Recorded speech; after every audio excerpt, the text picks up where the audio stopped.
Thank you. Jason.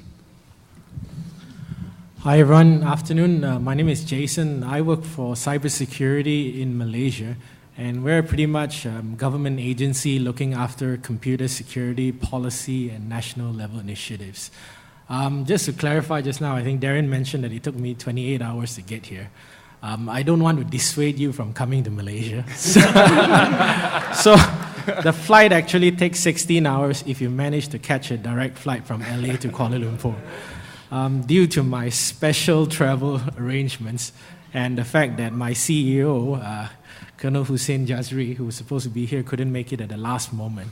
It took me 28 hours flying, I think. By the time I get back, I would have tried, I think, 5 different airlines. Yeah, so that's Citizen of the world. So that's going to be tough. A bit about my background. I've pretty much spent most of my time in various consulting firms. I started my career in Arthur Andersen, which may be familiar to some of you. And I also spent some time in Microsoft as well, Mitch. So I spent a couple of years in Microsoft as well as some of the regional companies. In fact, I've only recently joined cybersecurity about 4 months ago. But primarily my role is to help cybersecurity build out as an industry factor. And one of the key things that we want to do in Malaysia is how we can look at information security as an industry by itself, and how we can build that up to really lift up the national economy. I guess just to share a bit with you guys about Malaysia. Firstly, we are in the southeastern tip of Asia. So we're in the last corner, if you see like China pointing towards Australia. And it was nice of my colleague here, Ilya, to show you just now the botnet, the picture on the botnet, and despite the fact that we're pretty small, Malaysia seems to be painted totally red. Apparently, we are within the top 10 in terms of botnet-related countries, but that's in terms of infection. So Malaysia does lead in terms of some aspects. In terms of cybersecurity, well, we are a federal government agency in a way that you guys would think about it. The population of Malaysia is about 28 million. There are about 17 million internet users, but the problem there is primarily that broadband penetration is less than 50%. In fact, now it's hovering around 30%. And broadband is not the same, it's probably not the same definition as you have here. 256K onwards, we would consider broadband, all right? But we're moving towards a different challenge because we're really focused on increasing that as far as the government is concerned. And the target is to reach 50% broadband penetration by the end of this year. Mobile phone penetration, like much of Asia, is very high. So mobile phone and mobility, in terms of devices, that's over 100%. People like me and many people have more than one phone. So that does seem to be one of the ways that we're tackling broadband penetration. Now, it's pretty much separated, and the size of Malaysia, I guess it's something like California plus a bit. So we have 13 states, but perhaps some of the challenges is that pretty much everything in Malaysia gets done from government push. So some of the things that the government has been doing in the past, we have a national level cybersecurity policy. That has been very much focused on protecting critical national infrastructure. And as of last count, we have more than 220 organizations. I understand earlier there were 18 categories as far as what you consider critical infrastructure here. We have 11 categories, and there are more than 700 targets at this moment, and we continue to push on that. But some of the things that we're pretty good at is in terms of legislation and so forth. To share a bit with you guys, in 1997, there was a Digital Signature Act that was passed in Malaysia that makes digital signatures valid as a legal signature and legally binding.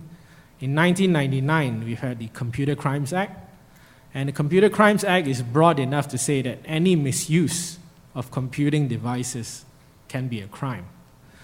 In 2009, we passed the Personal Data Protection Act. So that deals with data privacy, or I guess you guys would say privacy. So we're pretty good at legislation, but some of the challenge really would be in implementation. That's where that thing comes in. The other thing is that in terms of critical national infrastructure protection, Last year, the cabinet, or the Malaysian cabinet, passed a directive that every critical national infrastructure organization needs to be compliant with ISO 27001, Information Security Management System, within 3 years. So we do expect that there's going to be a huge challenge there. And from the government perspective, we can already see some of the things. There are not enough security professionals. The ratio of security professionals to IT professionals, to even the public, is much lower than many countries. The resources needed to make this happen is not something that we can see easily as well. So the expertise, people, and resources is going to be a huge challenge. But we do expect that within 3 years' time, we could at least push on the critical infrastructure. I guess just the last part to share about is some of the learnings and today. I'm really impressed to see so many of you guys here. I was sharing with some of the people and some of the people I met earlier. One of the challenges we have in Malaysia probably is that there's not enough partnership with the industry. A lot of times when we want to talk about national level security issues, talking about protecting citizens, protecting business, it's all done on the government side. You know, it's not easy for us to get all of you guys and people outside to come in and help. So that's one of the things that we really are impressed with, and that's one of the things that we really want to learn from. The other thing is that also small and medium businesses. We heard, I think, 99% or so. In Malaysia, it's something like 99.996 or something, almost 100. So it's dominated by small businesses industry, small and medium businesses. And that's really also somewhere that we need to protect. Considering that even our largest organizations, except for the banks and insurance companies perhaps, but even the larger organizations are struggling with information security, what would the impact be on the small and medium businesses? And I think the last part that I probably caught from here is really the ability to scale. We are being a federal agency, and the way Malaysia works is a bit different from here. But talking about some of the awareness and education programs that you have earlier. Example, we have an outreach program to schools, and we have over 4,000 schools. And to date, even though we've hit something like more than 200, there's no way we can hit that 4,000 within a short period of time. And before maybe internet goes to the next version, you know. So that's where some of our challenges is.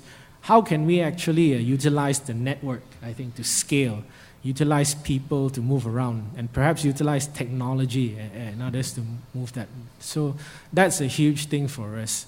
I think the biggest thing my take back from today is really that we need to decentralize some of this.